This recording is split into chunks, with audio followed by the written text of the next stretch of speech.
Jésus s'est toujours et partout opposé au mal. Il a appelé le mal mal et le bien bien. Mais il y a une manière de combattre le mal. Le disciple doit apprendre à ne pas rendre le mal pour le mal, ne pas répondre à la haine par la haine, au mensonge par le mensonge. Il doit apprendre à considérer les méchants aussi comme frères en humanité, comme prochains,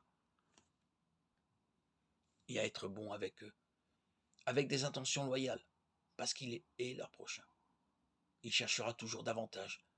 Par quel moyen approprié il pourrait amener cet ennemi, ce calomniateur, cet homme sans scrupules, à changer de mentalité et de comportement? Leur vie et leur destin ne doivent pas le laisser indifférent. En fait, cela n'est possible qu'en croyant à l'Évangile, qu'en se mettant à suivre Jésus.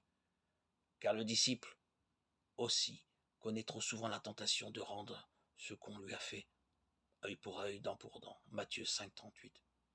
Dans certains cas extrêmes, seule sa foi lui donnera la force de renoncer à la loi du talion et de souffrir l'injustice plutôt que d'en provoquer une autre. Ainsi, le disciple de Jésus prend pour lui-même et non pas pour les autres les exigences et obligations les plus coûteuses. Il sait d'ailleurs, par sa propre expérience, que marcher à la suite de Jésus sur un point n'empêche pas de se dérober à d'autres moments. C'est une raison de plus d'être indulgent, conciliant, bon avec les autres et de briser ainsi le cercle diabolique du mal.